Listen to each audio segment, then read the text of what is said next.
Hola chicos, bienvenidos a la clase de biología. El día de hoy estudiaremos cómo la tecnología y la ciencia son nuestras aliadas para el estudio de la biología. Mi nombre es Elijah Fed Cuareta Contreras, gracias por acompañarme en esta clase y descubramos juntos el apasionante mundo de la ciencia. Acompáñame.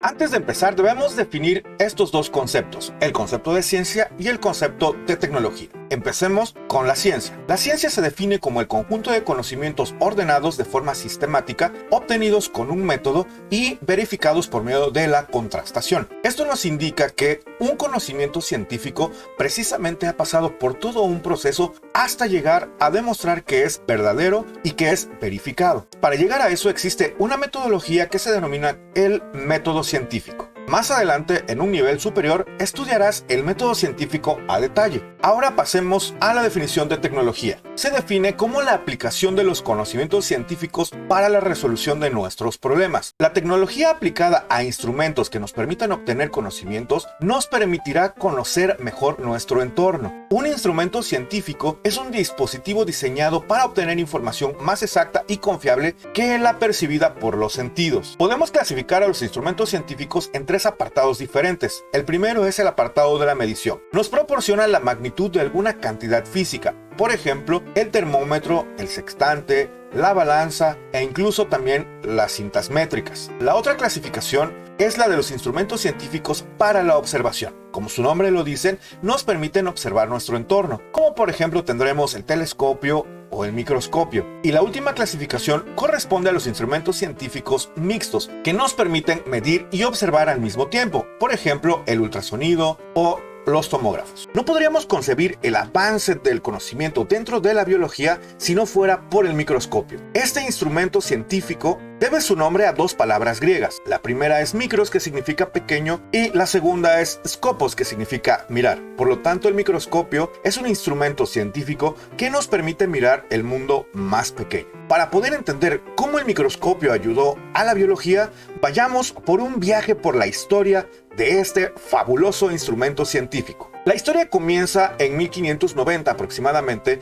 cuando Zacharias Hansen, que vivió entre 1583 y 1638, quien fue un fabricante de lentes, se dedicó a construir instrumentos para poder ver objetos más pequeños. Fue acusado de falsificación de monedas y juzgado varias veces entre 1613 y 1619. En 1619 fue detenido por poseer dispositivos para la falsificación de monedas, pero gracias a que el padre del gobernador estaba implicado en el delito, el proceso se retrasó y de esta manera evitó Zacharias Hansen la pena de muerte. Aquí podríamos imaginar que Zacharias Hansen, al tener el conocimiento de cómo hacer las lentes que se ocupaban en los anteojos en aquella época y al poseer la necesidad de ver los detalles más pequeños de las monedas que tendría que falsificar, ideó un dispositivo para poder ver los detalles más pequeños de estas monedas. A él, a Zacharias Hansen, se le asocia la invención del microscopio de un solo lente, llamado también microscopio simple, y la del microscopio compuesto, que se le llama así al microscopio que está formado por dos o más lentes. Se dice y se le atribuye a la construcción de un instrumento microscopio que le daba la posibilidad de aumentar hasta 9 veces el objeto que estaba mirando.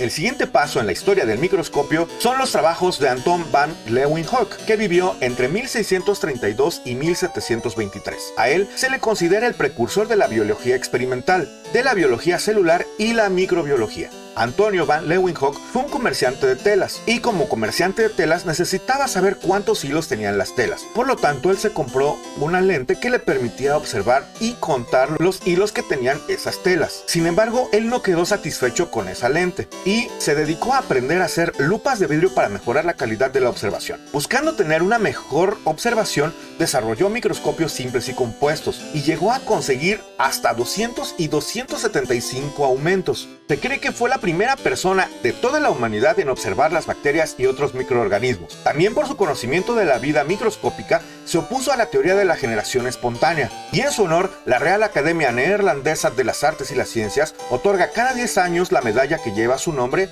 a quien haya realizado la contribución más significativa a la microbiología. Se dice que durante toda su vida, él desarrolló alrededor de 200 a 250 microscopios, y cuando él murió, muchos de estos microscopios fueron donados a la Real Academia Inglesa. Desgraciadamente, sus microscopios se han perdido y se estima que solamente al menos unos 12 o 15 microscopios de los que él desarrolló y utilizó aún quedan en esta época. Las contribuciones de Antonio van Leeuwenhoek son tan importantes que el gobierno neerlandés, o también llamado gobierno holandés, decidió rendirle tributo por medio de la impresión de unos billetes que fueron diseñados por un artista también neerlandés llamado Mauritius Cornelius Escher, que es uno de los artistas contemporáneos más importantes y que logró conjuntar al arte y las matemáticas. Desgraciadamente, no se concretó la impresión de estos billetes como moneda de curso legal o de uso corriente. Sin embargo, han quedado algunos bocetos que hizo el propio Escher para estos billetes, y aquí te los presento. El siguiente paso dentro de esta historia lo encontramos con Roberto Hooke. Él vivió de 1635 a 1703. En 1665 publicó su libro Micrografía y, basado en las observaciones realizadas al corcho, observó que estaba formado por cavidades poliédricas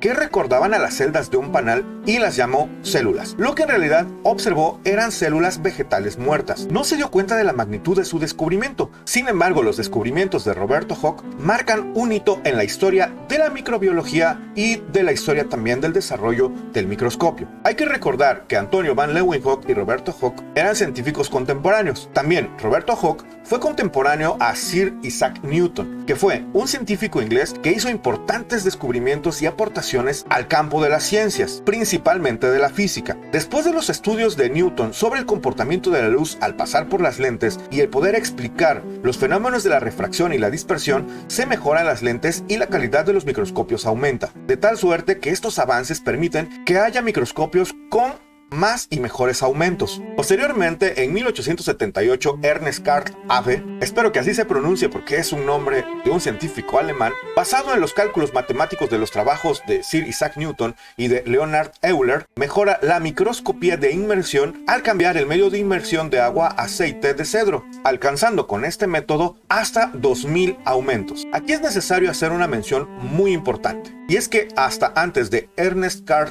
Abbe, los trabajos para desarrollar los microscopios eran al tanteo, es decir, estaban basados en el ensayo de prueba y error. Este científico alemán fue el primero en incluir cálculos matemáticos para poder desarrollar estos instrumentos ópticos llamados microscopios. Te recuerdo que los estudios de Sir Isaac Newton y de Leonhard Euler en el campo de la óptica fueron fundamentales para poder llegar a los cálculos matemáticos y de esta manera aumentar de una manera espectacular los aumentos alcanzados por los microscopios. Ya en 1930 se alcanza el límite teórico de los microscopios ópticos. Sin embargo, los científicos tenían el deseo y la necesidad de observar las estructuras celulares, observar estos organelos de los cuales ya hemos hablado. Y en 1931 se desarrolla el microscopio electrónico de transmisión. Y para 1942 se desarrolla el microscopio electrónico de barrido. Para poder entender cómo funcionan los microscopios electrónicos, es necesario entender la teoría del átomo.